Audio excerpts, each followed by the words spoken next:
Oh no, Twins stink again. They dropped game 2 versus Detroit. Final score 4-0. What's going on? Back in the lab, back at it. Another Twins postcast episode right here on the Locked On Sports Minnesota Network. Your team every day. Luke Inman at Luke_Spinman. That's the man. Sweet Lou Hennessy.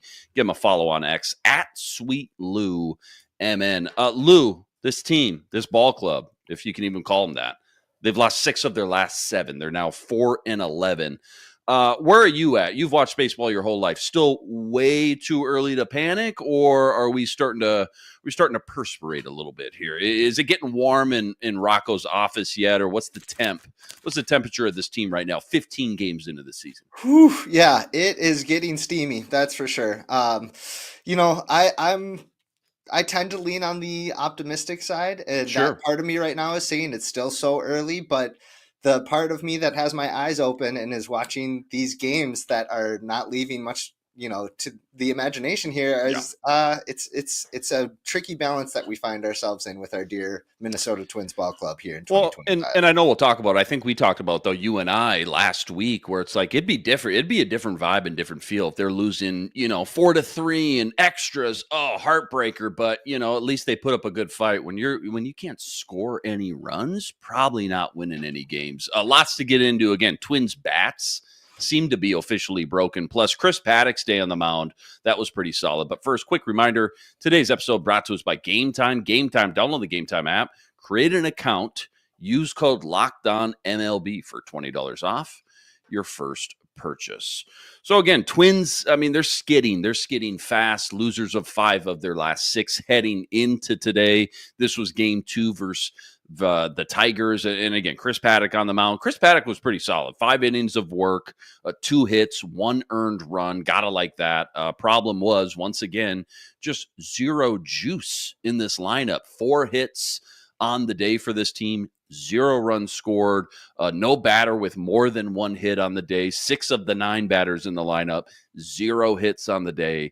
And again, you're just not going to win many games when you can't score any runs. So they lose this game 4-0. Again, they dropped to 4-11 on the year. Lou, what was your just kind of biggest takeaways? Maybe your A topics. What stuck out the most from game 2 today? The A topic has to be that there was 3 base runners on the Minnesota Twins end for the entire game. After last night, a game that was, a very tough loss. Definitely, it was a bleeder, but it was close. They showed that they still had a little bit of gumption. It seemed like, but all of that seems to be forgotten. And, maybe that's the mindset that they're trying to have of, we're in a stretch right now where we're not having a lot of success. We need to come and take it one day at a time. However, it just feels like the momentum that they get from any sort of win or any sort of close game or a game where they score 6 runs even, it just gets erased. It gets shaken. The Etch-a-Sketch just gets sketched. Gets shaken out. Yeah. I know in baseball especially, it's not like basketball where one guy can make just the world of difference and move the needle so much. But how much of a difference do you expect a guy like Royce Lewis to bring to the table? And is there any, maybe I'm a little out of the loop, is there any type of new updates as far as his ETA when he's going to return to the lineup? Not a ton of new updates. I think the last one they gave was at the beginning of the homestand, and they were saying that he had just finished week 3 of what was usually maybe a 6 to 8 week recovery time period for this type of injury. They said that things were progressing well. I think he started hitting, started doing a few easier drills. So he's making his way back up. If we get the Royce Lewis that we're used to seeing when he comes back from an injury and instant jolts to the lineup, that will be excellent. But are we going to get the Royce Lewis that we saw in the second half of last year, who, maybe was battling, was out of gas or maybe working with some sort of injury? I don't know, but it depends which version of Royce Lewis we get. But if we get the one that everybody, is hoping for, that would be a huge boost for this team. Time to reveal where the game was won or lost. It's the turning point. This game was 2-0 going into the 6th inning. Again, anybody's ball game at that point. But what was the turning point, I guess, for you and your money? When and why, I guess, at this point? I think usually I would say when those the 3rd and 4th run were scored there, but with how the team has been looking lately, it feels like a 1-run lead is insurmountable. It feels like they can't catch up to that, and that happened right away in the top of the 1st. So for me, just with where this club is at, that was the turning point for me in this game. And it's easy to say now that we know that they haven't scored any runs, but I'm hoping to see a different version of this club and hopefully have this turning point be something a little more traditional. But for right now, it just feels like any sort of deficit that they have is just a mountain to climb for them. Yeah, can't argue with that. Chris Paddock, by the way, looked nice today. 5 innings, again, 2-hitter, 1 earned run, 5 Ks, 2 walks, 93 pitches on the day. How's his stock or trajectory right now, I guess? Which way is it pointing? And then just the entire rotation, right? The 5-man rotation. How have they performed up to this point compared to maybe the standards we put on them before the season started? I think the starting rotation as a whole, they're performing, if the offense was even average, I think this ball club, the water level would rise massively because the pitching in large part hasn't been that big of an issue. They've had a few clunkers, they've had a few bullpen blowups, stuff like that. But it's really been this lineup that has sunk this ship so far. As for Chris Paddock, you're right. He did look better today. He looked better against the Astros last Sunday. I want to say he pitched, or Saturday. It was last weekend. He looked a lot better, but then kind of ran into some trouble right at the end of that outing. It was nice to kind of see him wrap up 5 innings completely before coming out of this one. So I would say that he's maybe not on the perfect course right now, but he's at least trending in the right direction as somebody who's probably your least relied upon starter at this point. Yeah, and that feels right. That feels accurate for sure, especially after an outing like he had today. Plenty more deep dive than this one. We'll get into our nerdy stat of the day, and that's all coming up right after this. Quick reminder, today's episode brought to us by FanDuel. FanDuel, America's #1 sportsbook and official sportsbook partner of the MLB. Right now, FanDuel is giving you a chance at a huge return, $200 in bonus bets now when you win your first $5 bet. Why I love FanDuel? When you get the hunch in the middle of the game, you can go check out the latest stats. You can view live play-by-play and so much more, all on the same page where you're placing your bets. Again, $200 in bonus bets guaranteed when you win your first $5 wager. Go check it all out over at FanDuel.com. Get on some MLB future action while you're there. Twins plus 250 right now to win the AL Central. Maybe that's pretty good value this early in the season. Only 15 games in. Pablo Lopez 20-1 to win the American League Cy Young. But it's all sitting up over at FanDuel.com. Again, check it all out over at FanDuel.com and get $200 in bonus bets guaranteed when you win your first $5 bet. FanDuel, America's #1 sportsbook and official sportsbook partner of the MLB. All right, nerdy stat of the day time. Don't want to put you on a spot. You got any crazy stat or fun analytic Twins related after this one? I think there's an interesting kind of intersection that Byron Buxton and Matt Wallner find themselves in right now. Okay. Byron Buxton at this point of the season, still early, small sample size, but he's batting 0.45 with 2 strikes this season. So when another pitcher gets 2 strikes on him, it's almost an automatic out. Matt Wallner, on the other hand, who has been trending in the right direction, does not seem to be a major problem in this lineup. He's batting 318 with 2 strikes this season. That's 5th best in baseball. So hopefully Matty can rub some of that magic on Buxton and the rest of this lineup here, because right now he's one of the only guys who looks to have a pulse. Who's a guy through these 15 games that has maybe struggled and you've watched, though, and said, you know what, I know he's struggling right now, but too early. I'm not worried about him. He's going to come around. And maybe who's one guy who's struggled and you sit there and watch him and say, I don't know, something just looks off right now. Something ain't right. Let me start with the second one first. I'll start Sure. with negative.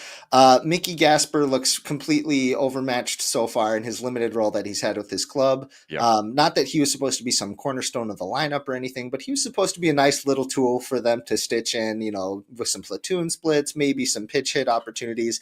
And he's looked completely overmatched in his 20 at-bats that he's had so far. So I still like him a lot. Gotta love Mickey Pushbroom with that excellent mustache, but I think we might need to see that mustache in St. Paul for a little bit before coming back up. As far as somebody who I anticipate to maybe pick things up, it's easy to say Carlos Correa. He really has stung the ball pretty well. His batted ball metrics are looking pretty good. He's run into some bad luck. He's run into hitting the ball directly into the ground a lot. So hopefully he keeps hitting the ball hard and can kind of make those tweaks to his swing to get that ball in the air more. Because once that does happen, and he has had a pretty good week over the last 7 games or so. So hopefully the captain there can start trending in the right direction. This is what you'll be talking about. 15 games in, we talked about this segment. We did the same bit last week. Doesn't feel like a lot's changed. If anything, things have only felt or gotten worse as we've watched this team. Right. But what's kind of like the water cooler talk, whether it's just after this specific game or just the overall kind of 10,000 foot aerial view vibe of this team? What's everybody texting right now in the Twins group chats tonight? Oh boy, it's panic. Those chats are on fire completely. Yeah. But I think realistically, I've seen a lot of people anticipating maybe some reinforcements coming up at some point. Maybe that's somebody like David Festa last night, who had a pretty encouraging start. Zebby Matthews looks to be going in the next couple of games here. I'm excited to see what he has to offer. And eventually we're going to get some offensive reinforcements too. You mentioned Royce Lewis at some point. That's some star power. Brooks Lee, I'm anticipating maybe in the next week or so, hopefully. I don't think they've announced when he'll come back, but he's been playing in St. Paul and he's been looking pretty comfortable. So hopefully Brooks Lee comes up, and then you're talking about top prospects like Luke Keeschel and Emmanuel Rodriguez, who maybe at some point could be a factor here, and it might have to be sooner rather than later based on how things are going. Keeschel hit a bomb. Was that yesterday? Yes. For the Saints in St. Paul, AAA. Keeschel stock seems to be pointing up for sure right now as well. Can you confirm that? Or yes, I can confirm that. His stock is looking pretty good. Love that. I think his bat is pretty almost I would say pretty MLB ready. I think he's right there ready to go. I think it's a matter of getting some reps in the field since he missed so much last year while dealing with that elbow injury. So finding a defensive home for him, likely second base, maybe a little bit of third base or left field. But I think second base is probably his long-term home, and they might have a need there coming up pretty soon. That's true. Well said. All right, don't go anywhere. Quick preview. Game 3 tomorrow versus the Tigers, and then you got the Mets, Braves, White Sox. They're all on the docket as well. That's all coming up right after this. Quick reminder, today's episode also brought to us by Prize Picks. Prize Picks, America's #1 fantasy sports app with more than 10 million members to date now. For me and my money, it's just by far the easiest. It's the most exciting way to get in on all the action while you watch your favorite sports and you watch your favorite players. And it's so simple. All you got to do, you pick more or less, and you watch the winnings roll in. Baseball season officially here. So it could be strikeouts. It could be RBIs, home runs, stolen bases, you name it, they got it. Take your pick on more or less. Add them to your Prize Picks entry today. Plus, they now offer Apple Pay, quick and easy deposits into your account all season long. Download the Prize Picks app. Use code LOCKEDONMLB for $50 instantly with any $5 wager. All right, game 3 tomorrow. Simeon Woods Richardson on the mound, 110 first pitch.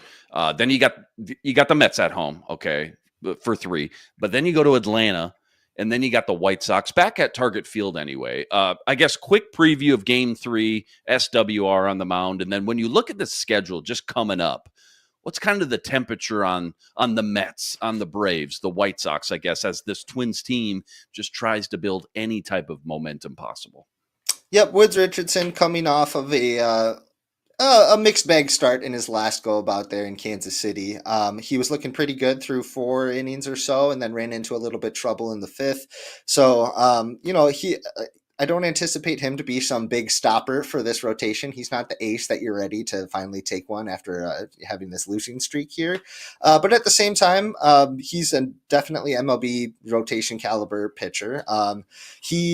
I think that if his velocity is there tomorrow, it's going to be bones for him. I think it's going to be really excellent. But if he's still kind of tinkering with some things, or he has one of those big blow up innings, it could make for an unfortunate sweep. As far as the competition coming after that, I don't think the Twins are in any sort of position right now to be like calendar watching, because I feel like every series is going to be pretty vital until they start turning this thing around.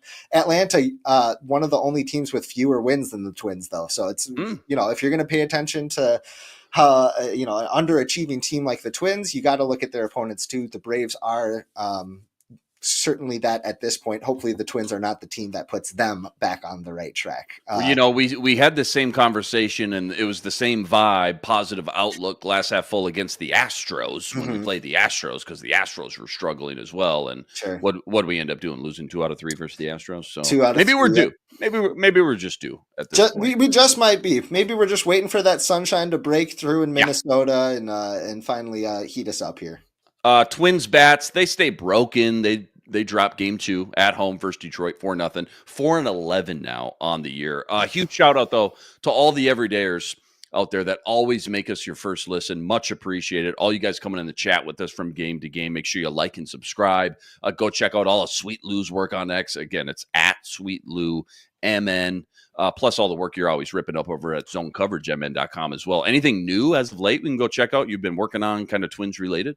So tomorrow I'm going to be going to the Twins game for the unveiling of Joe Mauer's statue out in Gate 34 there. So I'd like to do something cool. Mauer-centric. I'm not sure exactly the angle I'm going to take, but definitely a reflection on our new Hall of Famer. Favorite Joe Mauer stat, 3 strikeouts in his entire high school career. That was 9, 10, 11, and 12th grade. 3 strikeouts. Crazy.